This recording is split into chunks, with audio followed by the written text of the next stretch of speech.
नमस्कार, Nifty beet च्यानलमा यहाँलाई स्वागत छ। लोकसेवा आयोग computer skill test Microsoft word प्रोग्रामको ट्युटोरियल अन्तर्गत आजको यस ट्युटोरियलमा हामी पेज लेआउट अन्तर्गतका विभिन्न अप्सनहरूलाई समेट्ने कोसिस गर्छौँ, जस अन्तर्गत पहिलो पेज सेटअप ग्रुप अन्तर्गतका विभिन्न अप्सनहरू रहेका छन्। हामीले योभन्दा अघिल्लो भिडियोमा डिजाइन ट्याबका विभिन्न अप्सनहरूको बारेमा चर्चा गरिसकेका छौँ। यदि त्यो भिडियो हेर्नुभएको छैन च्यानलमा गएर भिडियो हेर्न सक्नुहुन्छ। अब हामी सुरु गर्छौँ। फर्स्टमा छ पेज सेटअप। अब यो पेज सेटअप भनेको अत्यन्त महत्त्वपूर्ण ग्रुप हो। यो चाहिँ हाम्रो कुनै पनि माइक्रोसफ्ट डकुमेन्टमा डकुमेन्टको पेजलाई सेटिङहरू मिलाउनको लागि, पेजको सेटअप मिलाउनको लागि चाहिँ हामी पेज सेटअप भन्ने अप्सनलाई युज गर्छौँ, जस अन्तर्गत पहिलो अप्सन छ मार्जिन्स भनेर। अब यो मार्जिन्स भनेको के हो भनेर बुझ्नु पर्दाखेरि हाम्रो कुनै पनि डकुमेन्टमा अथवा कुनै पनि डकुमेन्टको पेपरमा चारवटा साइड हुन्छ, टप, बटम, लेफ्ट, राइट भनेर। यो चारवटा साइडको चाहिँ कति कति स्पेस छोड्ने हो, त्यसलाई हामी मार्जिन भनेर भन्छौँ, जसमा चाहिँ हामी केही पनि लेख्दैनौँ, केही पनि टाइप गर्दैनौँ भने त्यस्तो एरिया छोड्नलाई चाहिँ हामी मार्जिन्स भनेर भन्छौँ। त्यसको लागि युज गर्छौँ। जस्तै यो डकुमेन्टमा हेर्न सक्छौँ, यो एरिया पुरै खाली छ, त्यस्तै यहाँदेखि यहाँसम्म खाली छ, यहाँदेखि यहाँसम्म खाली छ, त्यस्तै यहाँ तल बटममा पनि यहाँदेखि यहाँसम्म खाली छ। यसलाई चाहिँ हामी के भन्छौँ, मार्जिन्स भनेर भन्छौँ। अब यो मार्जिन्स कसरी एडजस्ट गर्न सकिन्छ, कसरी मिलाउन सकिन्छ आफूले चाहेको अनुसार भनेर गर्नको लागि यो पोइन्टमा गएर क्लिक गर्छौँ। यहाँबाट विभिन्न प्रिडिफाइन गरेर राखिएको मार्जिन्सहरू छ। यदि हामीलाई चाहिएको अप्सन यहाँनिर अलरेडी छ भने सिधै क्लिक गरेर हामी एप्लाई गर्न सक्छौँ। जस्तै मैले टप, बटम र लेफ्ट राइट सबैतिर 0.5 इन्च मात्रै छोड्न चाहेँ भने यसमा क्लिक गर्न सक्छु। म हेर्न सक्छौँ 0.5 इन्च मात्रै छोडिएको छ। अब त्यसपछि हामीले आफै कस्टम नम्बर दिएर मार्जिन छोड्न चाहन्छौँ भने चाहिँ यसैमा क्लिक गरेर यहाँ सबभन्दा तलपट्टि कस्टम मार्जिन्स भन्नेमा क्लिक गर्नुहोस्। अब यो पेज सेटअप डायलग बक्स आउँछ। यहाँबाट टपमा कति दिने हो, जस्तै मैले टपमा यहाँबाट इन्क्रिज हुन्छ भने यो तल क्लिक गर्नु भने डिक्रिज हुन्छ यो साइज। जस्तै मैले यहाँबाट बढाएँ 1 राखेँ। बटममा कति राख्ने हो, 0.5 नै छोडिदिएँ मैले। अब लेफ्ट साइडमा मैले दिएँ 1.2 दिएँ, त्यसपछि राइट साइडमा 0.5 नै छोडिदिएँ। अब यति गरिसकेपछि मैले पेजको चारवटा साइडमा दिने काम गरेँ, टप, बटम, लेफ्ट, राइटमा दिएँ। अब यो चारवटा अप्सनमा दिइसकेपछि अब यहाँ गटर भनेर छ। अब यो गटर भनेको चाहिँ के हो भनेदेखि हामीले कुनै पनि डकुमेन्टहरू तयार गरिसकेपछि त्यसलाई बाइन्डिङ गर्नको लागि चाहिँ छोडिने भागलाई गटर भनेर भन्छौँ। त्यसको लागि छोड्नु पर्ने हुन्छ हामीले केही भाग, त्यसलाई हामी गटर भनेर भन्छौँ। अब त्यसको लागि चाहिँ हामी यहाँ गटरको यो अप्सन यहाँ बक्समा गएर क्लिक गरेर यहाँबाट इन्क्रिज गर्छौँ, कति दिने हो यहाँनिर देख्न सक्छौँ। यसको प्रिभ्यू यो गटरको पनि यसरी दिन सक्छौँ। जस्तै मैले 0.4 दिएँ र गटरको पोजिसन भनेको जहिले पनि डकुमेन्टमा दुई साइड हुन्छ, लेफ्ट र टप भनेर यहाँ हेर्न सक्छौँ। बाई डिफल्ट लेफ्टमा बसेको हुन्छ। यदि तपाईँले टपमा राख्न चाहनुभयो भने टपमा क्लिक गर्न सक्नुहुन्छ, यसरी बस्छ। मैले लेफ्टमै एज इट इज छोडेँ। त्यसपछि यो ओरिएन्टेसन भन्ने छ, यो ओरिएन्टेसन यहाँनिर पनि छ। यो ओरिएन्टेसन भनेको चाहिँ पेजलाई कस्तो रूपमा राख्ने भनेको हो। यो भनेको पोर्ट्रेट भनेर छ। पहिलो पोर्ट्रेट भनेको चाहिँ पेजलाई ठाडो रूपमा राख्नलाई पोर्ट्रेट भनेर भनिन्छ भने ल्यान्डस्केप भनेको त्यही पेजलाई तेर्सो पारेर राख्नलाई चाहिँ हामी के भन्छौँ त, ल्यान्डस्केप भनेर भन्छौँ। अब यहाँबाट कस्तो किसिमको ओरिएन्टेसन चाहिन्छ त्यो चुज गर्ने। त्यसपछि अर्को यहाँ तलपट्टि अप्सन छ पेजेस भनेर। अब यो पेजेसमा चाहिँ हामी नर्मली वर्ड डकुमेन्टमा डकुमेन्टहरू बनाउँदाखेरि काम गर्नको लागि चाहिँ नर्मल भन्ने नै छोड्छौँ। र कहिलेकाहीँ चाहिँ हामी के गर्न सक्छौँ भने एउटै सिटमा दुईवटा पेज राख्नुपर्ने कन्डिसनहरू वा बुक फोल्ड गर्ने किसिमको डिजाइनहरू बनाउनु पर्ने भयो भने चाहिँ यी अप्सनहरूलाई युज गर्न सक्छौँ। जस्तै 2 पेज पर सिट भन्नेमा मैले क्लिक गरेँ भने अब हाम्रो के हुन्छ, यहाँनिर यो फर्मेटले देखाइरहेको छ। यो चाहिँ टपपट्टि बसेको छ। टपबाट यसरी यसको यो गटर पोजिसन चाहिँ टपमा रहेको छ। यो टप देख्न सक्छौँ, एउटै पेजमा दुई साइड भनेर। त्यसपछि अर्को छ बुक फोल्ड भनेर, यस्तो किसिमको हुन्छ। अब यो बुक फोल्ड गर्दाखेरि चाहिँ गटरको पोजिसन इनसाइड हुन्छ। यहाँनिर हेर्न सक्छौँ हामी गटरको पोजिसन इनसाइड भएर बसेको छ। यो चाहिँ बिचबाट चाहिँ हामीले बाइन्डिङ गर्ने भएकोले गटर पोजिसन यो हिसाबले बस्छ। ओके, मैले यति यहाँनिर तपाईँलाई यो नर्मल जानकारी गराइहालेँ। हामी नर्मल जहिले पनि काम गर्दा नर्मल मोडमा बसेर गर्छौँ। त्यसपछि यो जति पनि हामीले एप्लाई गरेको यो सेटिङहरू छ, सेटअपहरू छ, त्यो चाहिँ हामीले सबै डकुमेन्टमा एप्लाई गर्ने हो भने एप्लाई टु होल डकुमेन्ट गरेर क्लिक गर्न सक्छ, होइन भने दिस पोइन्ट फरवर्ड गर्न सक्छौँ, अर्थात् यो पोइन्टदेखि अगाडि भनेर पनि गर्न सक्छौँ। नर्मली हामी होल डकुमेन्टलाई एउटै किसिमको फर्मेटमा डिजाइन सेटअप गर्ने गर्छौँ, त्यो हिसाबले होल डकुमेन्ट नै छोडिदिन्छौँ र ओकेमा क्लिक गर्छौँ। ओके, यति गरी चाहिँ हामीले दिएको सेटअप अनुसारको यो सेटिङ मिलेर बस्छ, यसको लागि युज गर्छौँ। मैले मार्जिन्स अन्तर्गत लगभग यो सबै नै कभर गरिदिएँ एकैचोटि। अब तैपनि हामी सरस्वती हेर्छौँ। अहिले यो हाम्रो पेज चाहिँ हेर्न सक्नुहुन्छ तपाईँले, यहाँबाट ल्यान्डस्केपमा बसेको छ। अब यसलाई चाहिँ ठाडो रूपमा राख्नुपर्ने भयो भने ओरिएन्टेसनमा क्लिक गर्नुहोस् र प्रोडेक्टमा क्लिक गरिदिनुहोस्, यसरी ठाडो रूपमा बस्छ यो। अब हेर्न सक्छौँ यो अहिले ठाडो रूपमा बसेको छ। यसैमा हामीले ल्यान्डस्केप गर्दाखेरि यो तेर्सो भएर बसिरहेको थियो, हेर्न सक्छौँ पोर्ट्रेट ल्यान्डस्केप। यसरी हामी ल्यान्डस्केप र प्रोडेक्ट गर्न सक्छौँ। त्यसपछि अर्को छ साइज भनेर, यो भनेको चाहिँ पेपरको साइज कुन राख्ने हो त्यो चुज गर्नको लागि हो। जस्तै यहाँनिर बाई डिफल्ट लेटरमा बसेको छ, नर्मली हामी A4 साइज बढी युज गर्ने भएकोले A4 चुज गरिदिन्छौँ। त्यसपछि अर्को अप्सन छ कोलम्स भनेर। यो कोलम्स भनेको चाहिँ यो पनि अत्यन्त महत्त्वपूर्ण अप्सन हो।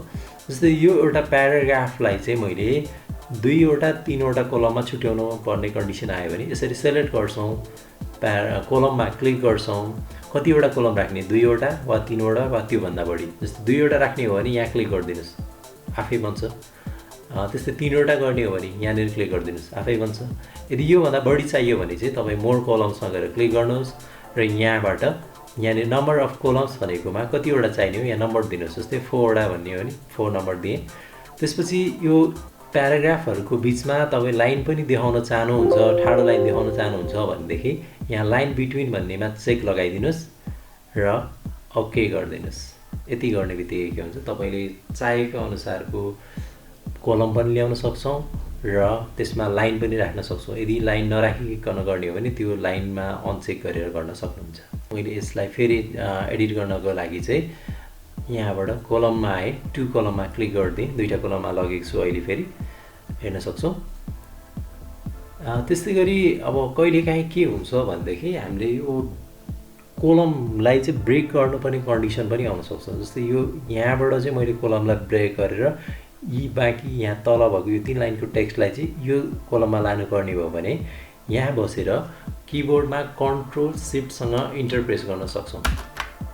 यसरी कन्ट्रोल सिफ्टसँग इन्टर गर्ने बित्तिकै जहाँनिरबाट हामीले कन्ट्रोल सिफ्ट इन्टर गरेको छौँ त्यहाँदेखिको टेक्स्टहरूलाई चाहिँ अर्को कोलममा लैजाने काम गर्छ यसले। यो काम चाहिँ हामी सर्टकट की हामीले यदि बिर्स्यौँ भने यो कोलमको यहाँ साइडमा ब्रेक्स भन्नेमा गएर क्लिक गर्नुभयो भने दोस्रो अप्सन कोलम भनेर छ, यसमा गएर क्लिक गर्नुभयो भने पनि यसले त्यही काम गर्छ। त्यसको लागि युज गर्छु यो अप्सन चाहिँ। अब त्यसपछि हामी जान्छौँ ब्रेक्समा। अब यो ब्रेक्स अन्तर्गत चाहिँ विभिन्न अप्सनहरू हुन्छन्। जस्तै नर्मल यो हामी पेज ब्रेकको लागि क्लिक गर्छौँ। जस्तै यहाँदेखिको टेक्स्टलाई अर्को पेजमा लानु पऱ्यो भने हामी माउसको पोइन्टर यहाँ राख्छौँ र यहाँबाट पेजमा क्लिक गऱ्यो भने त्यहाँदेखि तलको टेक्स्टलाई अर्को पेजमा लैजान्छ। यसको सर्टकट की किबोर्डमा कन्ट्रोलसँग इन्टर प्रेस गर्न सक्नुहुन्छ, सर्टकट की। मैले अन्डु गरेँ। अब त्यसपछि ब्रेक्स अन्तर्गत अर्को मैले कोलम ब्रेकको भर्खरै देखाइ पनि हालेँ, कोलम ब्रेक गर्नलाई अब यो टेक्स्ट ऱ्यापिङ भन्ने छ एउटा। यो चाहिँ हामीले विशेष गरी ऱ्याप टेक्स्ट गर्नको लागि युज गर्छौँ। मैले यहाँ एउटा तपाईँलाई जानकारी गराइहाल्छु। जस्तै यहाँ बसेँ, म यो प्याराग्राफमा बसेको छु र यसमा चाहिँ ऱ्याप टेक्स्ट गरेको छु। कहिलेकाहीँ तपाईँहरूले डकुमेन्ट तयार गर्ने क्रममा यस्तो किसिमको प्रब्लम फेस गर्नुभएको पनि होला र गर्नु पनि हुनेछ। त्यस्तो कन्डिसनमा चाहिँ यस्तो किसिमको टेक्स्टलाई अब यो बिचमा ग्यापिङ छ, हामीलाई बिचमा ग्यापिङ आवश्यक छैन, यतापट्टि ग्यापिङ हुनुपर्ने हो। यस्तो कन्डिसनमा चाहिँ हामी के गर्न सक्छौँ, माउसको कर्सरलाई यो फुल स्टपभन्दा पछाडिपट्टि राखेर किबोर्डमा ट्याब प्रेस गर्नु होला। त्यति गरेपछि तपाईँको प्रब्लम सल्युसन हुन्छ। ओके, हामी अब ब्रेक्स भन्ने अप्सन अन्तर्गत आएका छौँ। अब यो ब्रेक्समा पहिलो अप्सन छ पेज भनेर, पेजलाई ब्रेक गर्ने। जस्तै यहाँनिर मैले माउसको कर्सर राखेको छु, यो पेजलाई यहाँदेखि चाहिँ ब्रेक गर्नु पऱ्यो, अर्थात् यहाँदेखि तलको जति पनि टाइप भएको टेक्स्ट छ त्यसलाई चाहिँ अर्को पेजमा धकेल्नु पऱ्यो भने माउसको कर्सर यहाँ राख्छौँ। किबोर्डमा सर्टकट की कन्ट्रोलसँग इन्टर पनि प्रेस गर्न सक्नुहुन्छ वा त्यहाँ ब्रेक्समा आएर पेजमा क्लिक गरिदिनु भयो भने पनि त्यहाँदेखिको टेक्स्टलाई त्यसले तल धकेल्ने काम गर्छ। त्यसको लागि युज गर्छौँ। मैले अन्डु गरेँ। त्यसपछि अर्को ब्रेक्स अन्तर्गत अर्को अप्सन छ कोलम भनेर। यो कोलम ब्रेकको काम भनेको जस्तै मैले यहाँनिर एउटा कोलम क्रिएट गरेँ, यहाँबाट 2टा कोलम बनाएँ। अब यहाँनिरको यो टेक्स्ट यहाँदेखि तलको यो कोलमको यति टेक्स्टलाई चाहिँ मैले यतापट्टि धकेल्नु पर्यो भने चाहिँ यहाँनिर बस्छु र ब्रेक्समा अन्तर्गत कोलममा गएर क्लिक धकेलिन्छ। त्यसको लागि युज गरिन्छ यो। मैले यसलाई पनि अन्डु गरेँ। अब त्यसपछि ब्रेक्स अन्तर्गत अर्को छ टेक्स्ट ऱ्यापिङ भन्ने। अब यो टेक्स्ट ऱ्यापिङ भनेको चाहिँ टेक्स्टलाई सेपरेट गर्ने, छुट्याउने काम गर्छ यसले। कुनै अब्जेक्टहरू राख्दाखेरि जस्तै पिक्चरहरू राख्यो वा कुनै सेपहरू राख्यो भने चाहिँ हाम्रो यो टेक्स्ट चाहिँ छुटिने हुन कन्डिसन आउन सक्छ। त्यस्तोको लागि युज गर्ने हो। जस्तै यहाँनिर क्लिक गरेर टेक्स्ट ऱ्यापिङ भन्ने अप्सनमा क्लिक गरिदिन्छु। यस्तो किसिमको आउँछ। यसलाई सल्युसन गर्ने तरिका भनेको चाहिँ माउसको कर्सरलाई यो फुल स्टप पछिको पोइन्टमा लगेर राख्नुहोस् र किबोर्डमा ट्याब प्रेस गरिदिनुहोस्। यो समस्या हल हुन्छ यसको। ओके, यो भयो ब्रेक अन्तर्गतको टेक्स्ट ऱ्यापिङ। अब त्यसपछि चाहिँ हाम्रो आउँछ सेक्सन ब्रेक भन्ने।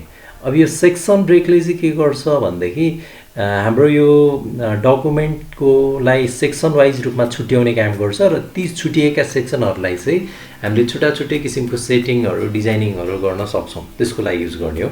अब कसरी गर्ने त? जस्तै अब अहिले हाम्रो सेक्सन ब्रेक भएको छैन। हामीले अगाडि पनि चर्चा गरिसकेका छौँ सेक्सन ब्रेकको।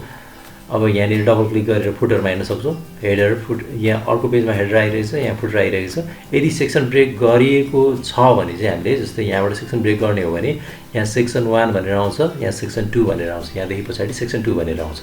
ल मैले स्किप गरेँ। अब हेर्न सक्छौँ। जस्तै मैले यहाँबाट चाहिँ सेक्सन ब्रेक गर्न चाहेँ, पेज लेआउटमा क्लिक गर्ने, ब्रेकमा क्लिक गर्ने र नेक्स्ट पेजमा क्लिक गर्ने। हामी अर्को पेजमा गयौँ। अब यहाँदेखि सेक्सन ब्रेक भएको हुनुपर्छ।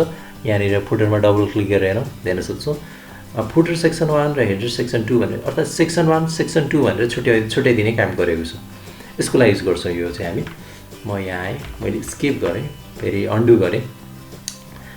अब त्यसपछि हामी ब्रेक्स अन्तर्गत अर्को छ कन्टिन्युअस भन्ने छ। अब यो कन्टिन्युअस भनेको चाहिँ एउटै पेजमा बसेर पनि हामी सेक्सन ब्रेक गर्न सक्छौँ र त्यसलाई छुट्टै किसिमको इफेक्ट दिन सक्छौँ। जस्तै यहाँनिर हेर्न सक्छौँ। यो प्याराग्राफबाट यो प्याराग्राफ जाँदाखेरिको मैले सेक्सन ब्रेक गरिदिँदैछु। यहाँनिर बसेर मैले ब्रेकमा गएर कन्टिन्युअसमा क्लिक गर्ने। अब यो सेक्सन ब्रेक भयो। अब यसको इफेक्ट चाहिँ अब म कसरी हुन्छ भन्ने कुरा चाहिँ अर्को यो नम्बर लाइन नम्बर्समा देखाउँछु तपाईँलाई। ओके, मैले यसलाई अहिले अन्डु गरेँ। अब हामी आउँछौँ लाइन नम्बर्समा। लाइन नम्बर्स भनेको चाहिँ हाम्रो यो डकुमेन्टमा जति पनि लाइनहरू छ तिनीहरूलाई चाहिँ नम्बर देखाउने काम गर्छ यो साइडमा। त्यसको लागि युज गर्ने हो। लाइन नम्बर्समा क्लिक गर्नुहोस्, कन्टिन्युअसमा क्लिक गरिदिनुहोस्। हामी हेर्न सक्छौँ 1 2 3 4 जति पनि लाइनहरू छ हाम्रो यो डकुमेन्टमा तिनीहरू सबैमा चाहिँ यसरी कन्टिन्युअस नम्बर राख्ने काम चाहिँ केले गर्छ त लाइन नम्बरबाट राख्न सक्छौँ हामी। त्यसपछि अर्को अप्सन छ रिस्टार्ट इच पेज भनेको छ। जस्तै पहिलो पेजमा जति नम्बर हुन्छ अर्को पेजमा गएपछि फेरि 1 बाट स्टार्टिङ गर्ने भनेको यो भनेको चाहिँ रिस्टार्ट इच पेजमा क्लिक गरिदिनुहोस्। जस्तै यो फर्स्ट पेज भयो। फर्स्ट पेजको हाम्रो 37 सम्म पुग्यो। त्यसपछि फेरि अर्को पेजमा 1 बाट स्टार्टिङ हो। यसको लागि युज गर्ने हो यो अप्सन भनेको चाहिँ। त्यस्तै गरी अर्को छ स्टार्ट इच सेक्सन भन्ने। अब यहाँनिर मैले अघिको जुन अप्सन यहाँनिर युज गर्छु मैले, जस्तै यहाँनिरबाट चाहिँ मैले यसलाई पहिला मैले नन गरेँ, नम्बर हटाएँ। यहाँबाट मैले सेक्सन ब्रेक गर्दैछु यो पोइन्टबाट। ब्रेकमा गएर कन्टिन्युअसमा क्लिक गरेँ। यहाँ कन्टिन्युअस हामीले सेक्सन ब्रेक गरेको छौँ। अब हेर्न सक्छौँ लाइन नम्बरमा गएर रिस्टार्ट इच सेक्सन भन्नेमा क्लिक गरिदिनुहोस्। हेर्न सक्छौँ यहाँ 1 2 3 भयो। अब यहाँबाट फेरि अर्को स्टार्टिङ गर्नुपर्ने हुन्छ हामीले। फेरि यहाँबाट रिस्टार्ट सेक्सन हेर्न सक्छौँ। जहाँबाट हाम्रो सेक्सन ब्रेक भएको छ त्यहाँबाट चाहिँ फेरि अर्को नम्बर स्टार्टिङ हुन्छ। जस्तै यहाँ बसेर फेरि तपाईँले सेक्सन ब्रेक गरेर हेर्न सक्नुहुन्छ। यहाँनिर कन्टिन्युअस गरिदिनुहोस्, यहाँबाट फेरि स्टार्टिङ भयो। यसरी चाहिँ यस सेक्सनबाट रिस्टार्ट पनि गर्न सक्छौँ नम्बरलाई। अर्को छ सप्रेस फर करेन्ट प्याराग्राफ भन्ने अप्सन। यो भनेको चाहिँ तपाईँलाई जुन प्याराग्राफमा चाहिँ नम्बरिङ आवश्यक पर्दैन त्यस्तोमा युज गर्ने हो। सिधै क्लिक गर्नुहोस् र सप्रेस प्याराग्राफमा क्लिक गरिदिनुहोस्। त्यो प्याराग्राफमा त्यो नम्बर आउँदैन। अब त्यति गरिसकेपछि यसको लागि युज गर्ने हो यो अप्सन भनेको चाहिँ। ओके, अब त्यसपछि अर्को लाइन नम्बर अप्सन्स भन्नेमा क्लिक गर्नुभयो भने यहाँबाट तपाईँले अन्य सेटिङहरू मिलाउन सक्नुहुन्छ। म यतातिर त्यति गइनँ। अब हाम्रो यो यतिसम्म मैले जानकारी गराएँ। अब यो लाइन नम्बर यदि हटाउन चाहनुहुन्छ भने यही नम्बर लाइन नम्बर्समा क्लिक गर्नु र ननमा गएर क्लिक गरिदिनुहोस्। जस्तै यतातिर पनि यो सेक्सन ब्रेक भएकोले हटेन, यसमा क्लिक गर्नु, ननमा क्लिक गरिदिनुहोस्, यसरी हट्छ, सबैतिर हटिसकेको छ। यति भयो लाइन नम्बरको कुरो। अब त्यसपछि आउँछ यो हाइफन भनेर। हाइफन्स भनेको चाहिँ हामीले डकुमेन्टहरू टाइप गर्ने क्रममा कुनै स्पेलिङ वा कुनै वर्ड चाहिँ एउटै लाइनमा अटिन भने दुईवटा लाइनमा ब्रेक गर्दाखेरि ड्यास राख्नलाई चाहिँ हामी हाइफन भनेर भन्छौँ, त्यसको लागि युज गर्ने हो। जस्तै हामीले सेलेक्ट गऱ्यौँ, त्यसपछि यहाँनिर गएर हाइफन नन भइरहेको छ अहिले, अटोमेटिकमा राखिदिएँ मैले। ओके, अब यसलाई फन्ट साइज मैले थोरै बढाएर देखाउँछु तपाईँलाई। ओके, हेर्न सक्छौँ हामीले यहाँ फन्टको साइज बढाउँदै जाँदाखेरि यहाँनिर इएमबिइडी एम्बेड भन्ने वर्ड चाहिँ यो लाइनमा अटेन, नअटेको हुनाले चाहिँ यहाँनिर यो जुन ड्यास आफै यहाँनिर आएको छ यसलाई चाहिँ हामी हाइफन भनेर भन्छौँ, त्यसको लागि युज गर्ने हो। यदि तपाईँहरूले डकुमेन्ट तयार गर्दै हुनुहुन्छ भने यसलाई अटोमेटिकमा राखेर गर्नुभयो भने यसले अटो रूपमा नै जहाँनिर चाहिँ त्यस्तो किसिमको कन्डिसन आउँछ अटो हाइफन राख्ने काम गर्छ। यदि चाहिएको खण्डमा युज गर्न सक्नुहुन्छ, नत्र भने ननमै राखेर गर्दाखेरि पनि बेटर हुन्छ यसको लागि चाहिँ।